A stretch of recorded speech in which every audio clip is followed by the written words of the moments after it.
So, just bringing this back up.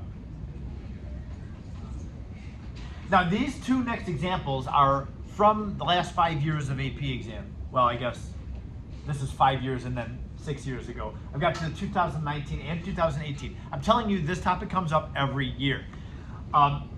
So here's our next one. It says the complete PES of an element is in its ground state is represented below.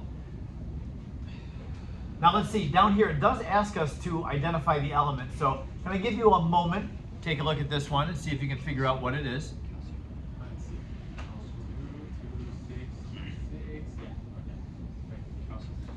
Looks like calcium. Yep. It says part 1, write the ground state electron configurations. Very simple. Number 2, identify the element. It is calcium. And then part B, now look at part B, they ask us to calculate the wavelength of electromagnetic radiation needed to remove an electron from the valence shell of an atom of the element. That's insane. Now take a moment, wrap your brain around the question. What is the wavelength of electromagnetic radiation needed to remove an electron from the valence shell of an atom of the element? What do they mean by valence shell? Outer electrons. Can you point, like literally with your finger, point to the valence electrons shown here? Yeah, those are the valence electrons. Yep.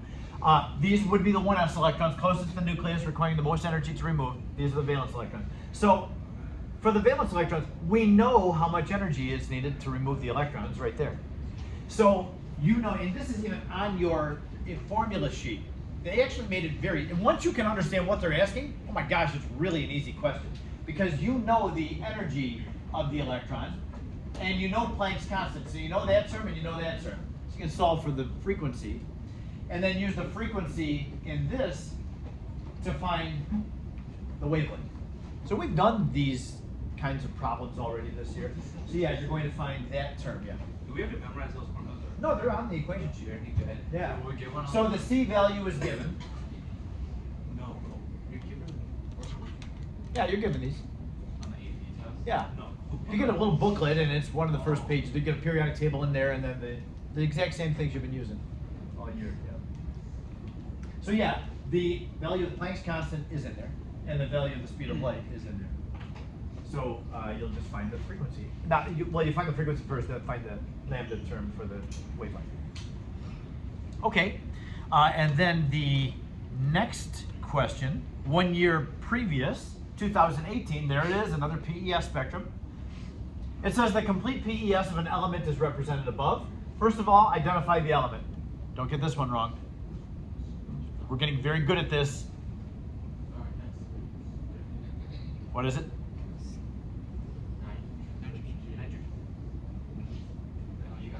It's nitrogen.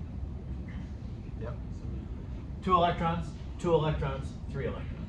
So that would be nitrogen.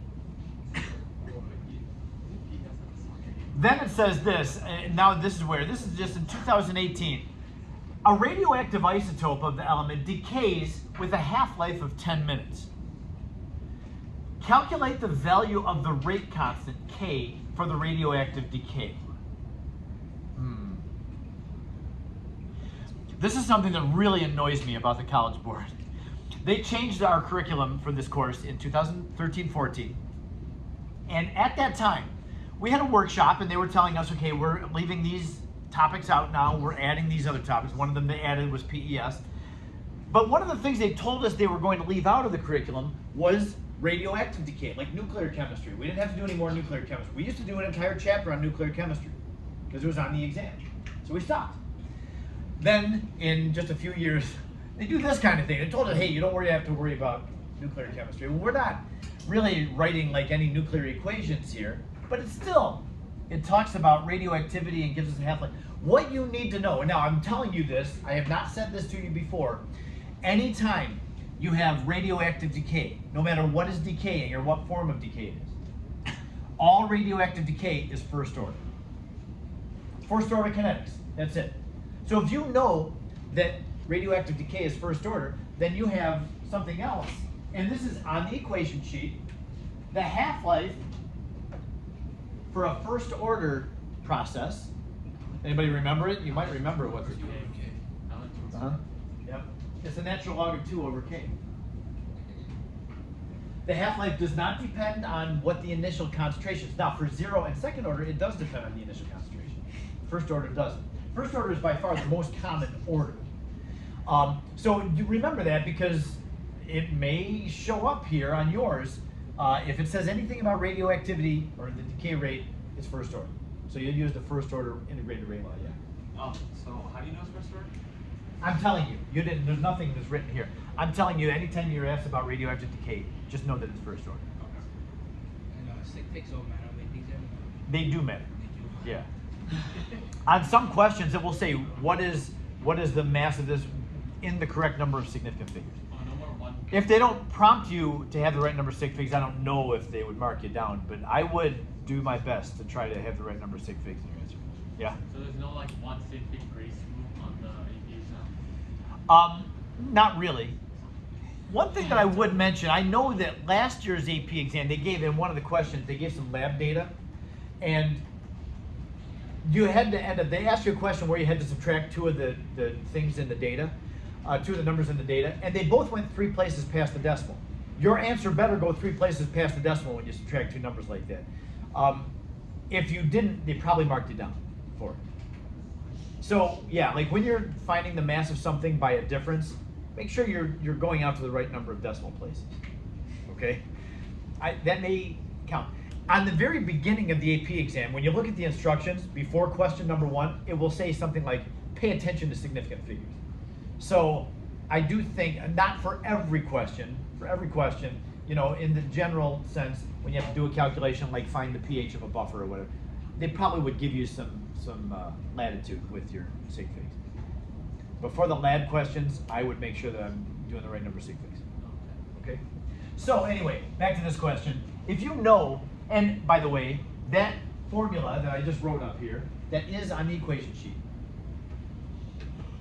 So if you have this term and you need this term, then you're going to rearrange this thing and it will look like this. K equals ln of 2 over the half-life. Now, what is the unit? It tells you to give the unit. Don't just give the value, but also include units in your answer. What's the unit on K? 1 over second. Nope. Second, what was the second one? Nope.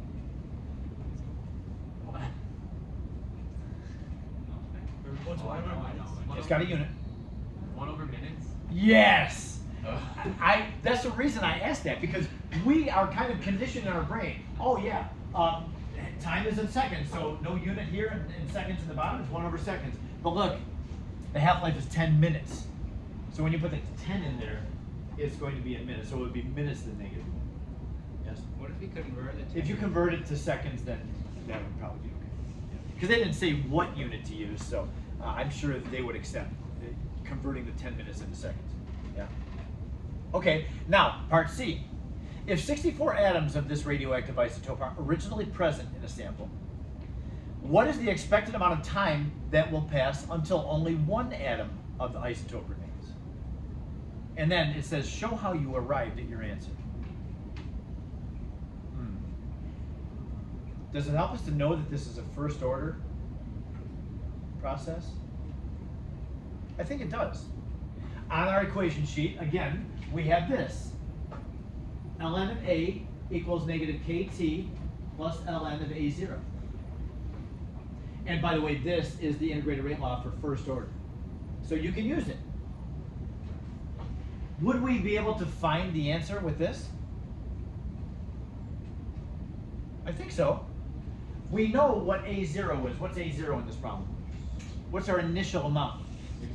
64 atoms. It says we start with 64 atoms. So we know this is 64. Let's take the natural log of it, but you have a calculator. And what is this? What's the A? What's the amount at the end? 1 atom. It's kind of built in, it's hidden in there. It says expected amount of time that will pass until only 1 atom of the isotope remains. Read carefully. So we know this term as well.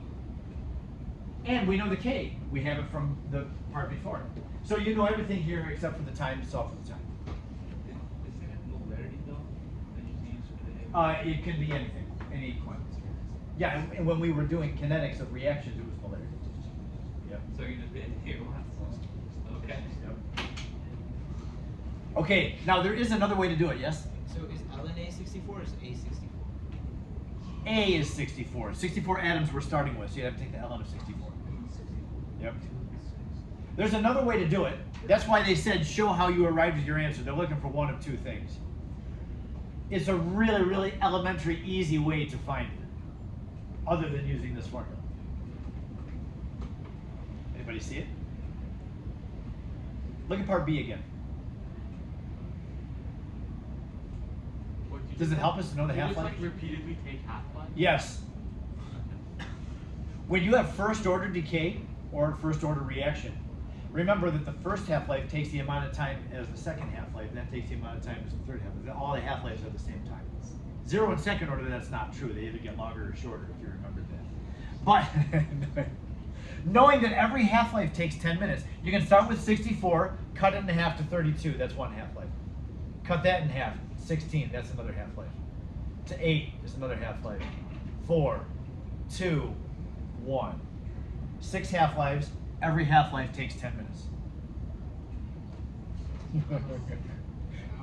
So that is legit. As you tell the reader, okay, I just cut it in half until I got to 1. 6 times, 60 minutes. So when you do this, you should get a time of 60 minutes as well. Okay.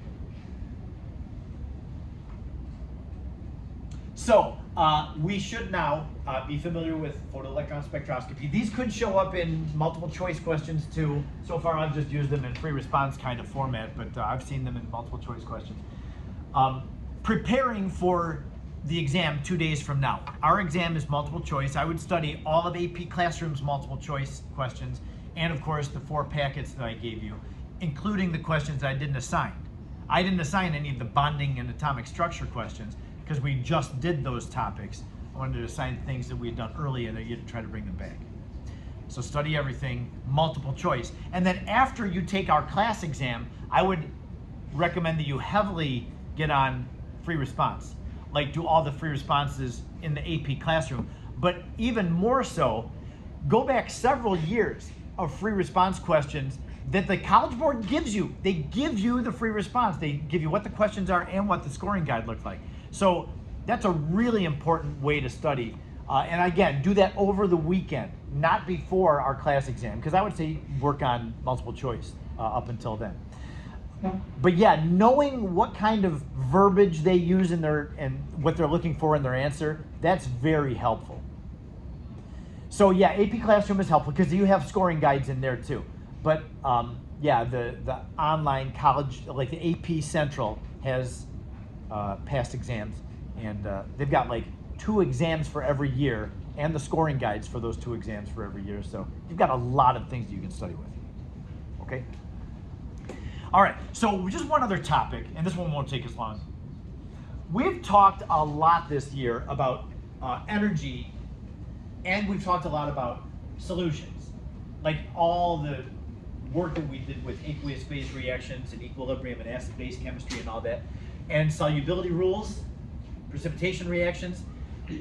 We never did actually combine those 2 things and talk about the energy involved with dissolving stuff. Now, once in a while, I guess, there were questions I remember where if you dissolve an ionic compound in water, what's the entropy change? It would be positive because the ionic compound is going from a solid to a dispersed phase. So that would have an increase in entropy. But I want you to take a look at the delta H involved when something dissolves. Dissolving has 3 steps, always. Every time anything dissolves, there's going to be 3 steps involved. Number 1, the solute has to break apart. Think of anything dissolving, any solid that you put into water and dissolve. You can see the solid at the beginning and then you can't see the solid at the end. It's no longer a solid. The particles break apart from each other. We learned in the thermodynamics chapter that when bonds break, energy must be put in. That's a fundamental thing from this course. You've got to have that in your brain. Anytime bonds break, it's because energy was put into the system or to the compound. So the solute has to break. That's always going to have a positive delta H. Delta H1. That's the first thing that happens. The second thing that happens, this one is not as easy to measure or deal with, and it's not as big of a magnitude either. spreading out the solvent. The solvent has to literally spread out some in order to make room for the solute to come in.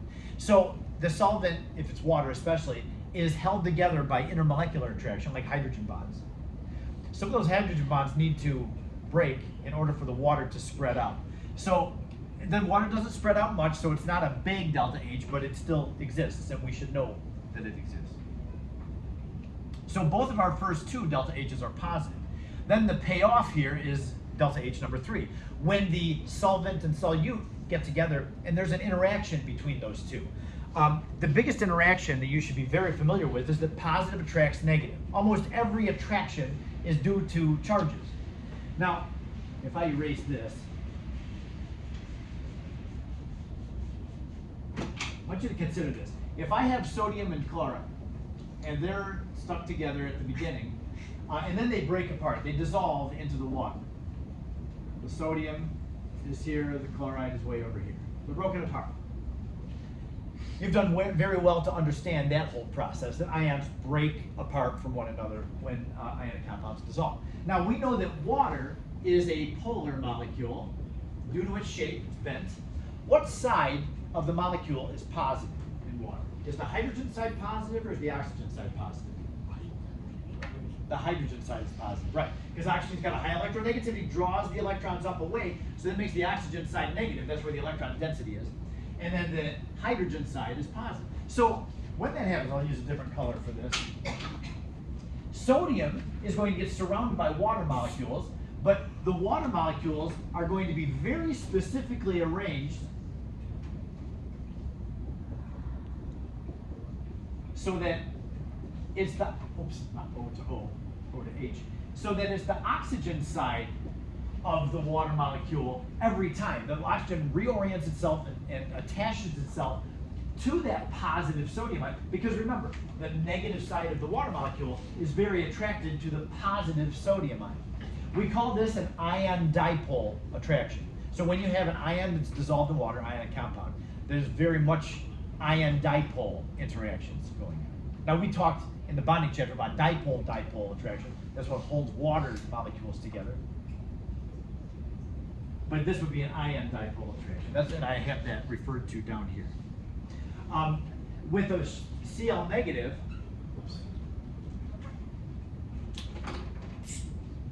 the water molecules will be arranged like this around the Cl.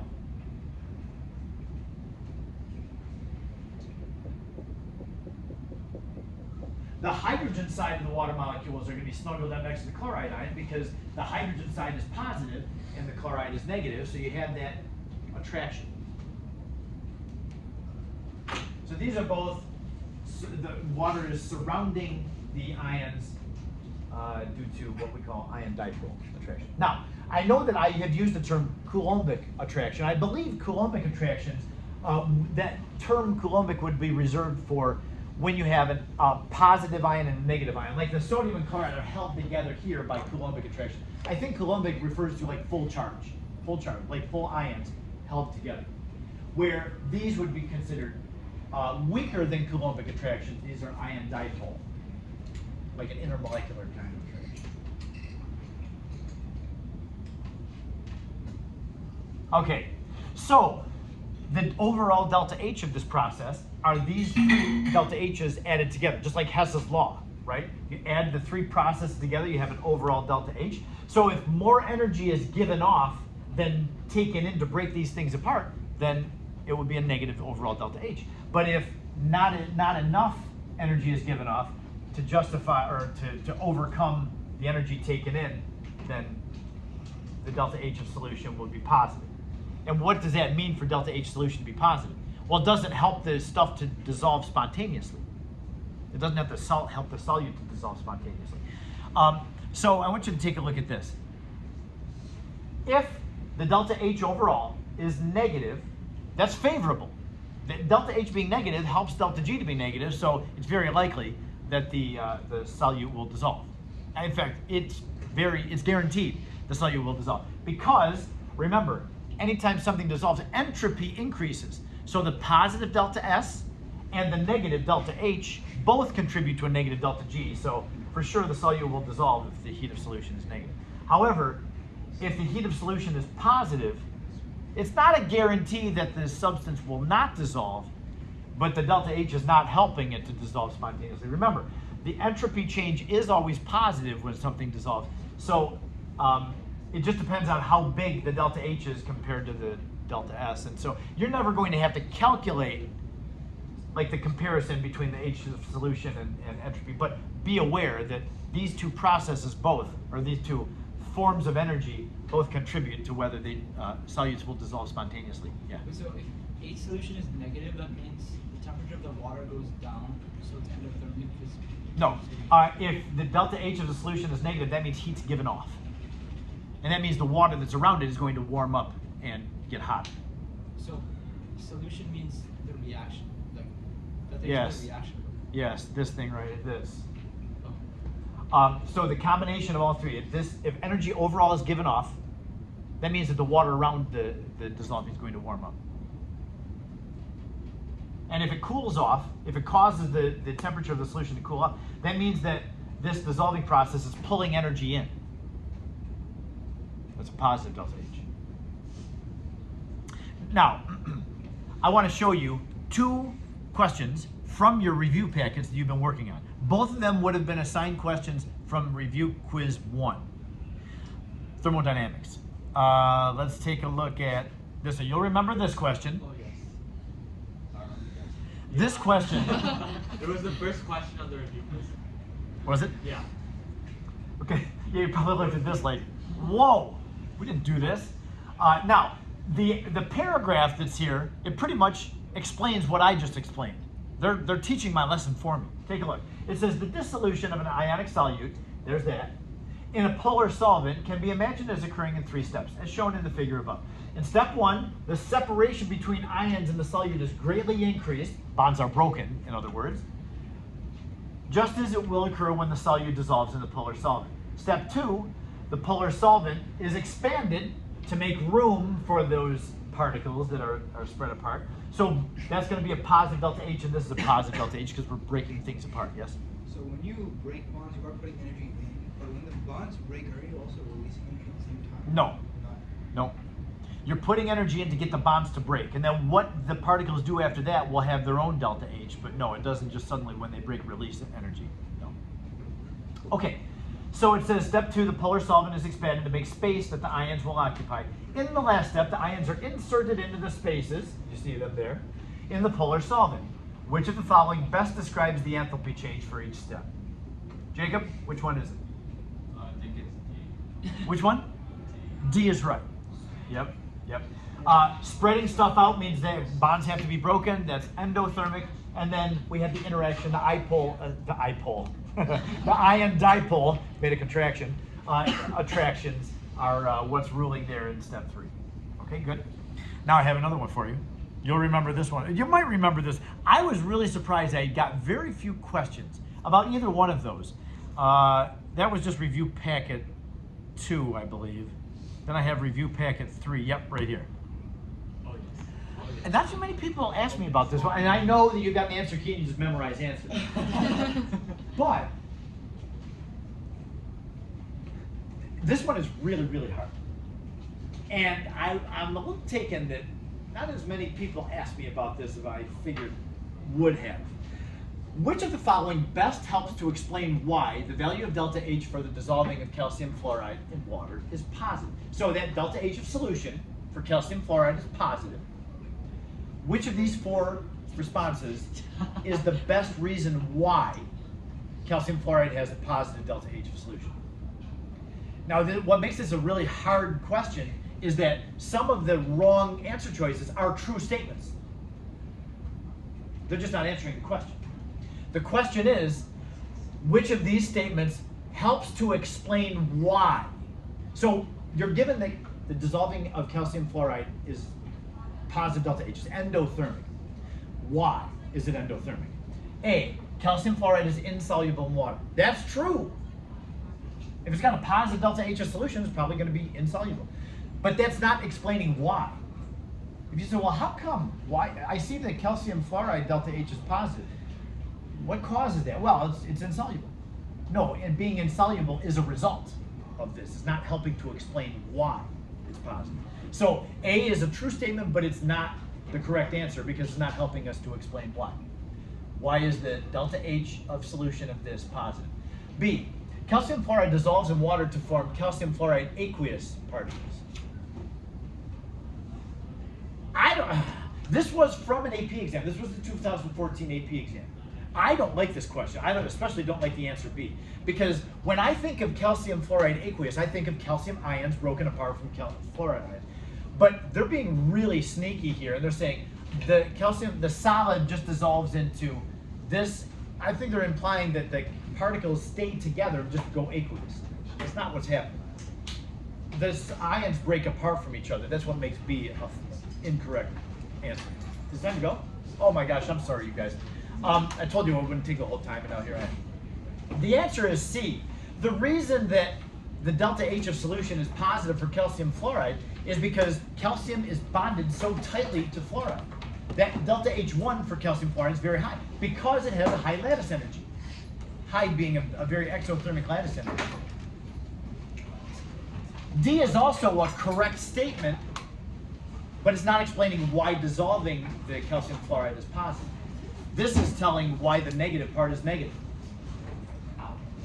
Delta H3 is negative for this, which is true, but they're asking about why is the overall delta H of the solution positive.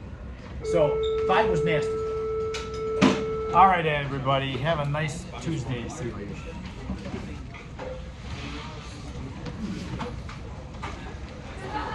I mean, it's How hard is the final compared to like a classroom? It's up to you. I think they're the same. Same difficulty. Same difficulty. Not the same questions. The questions are all like.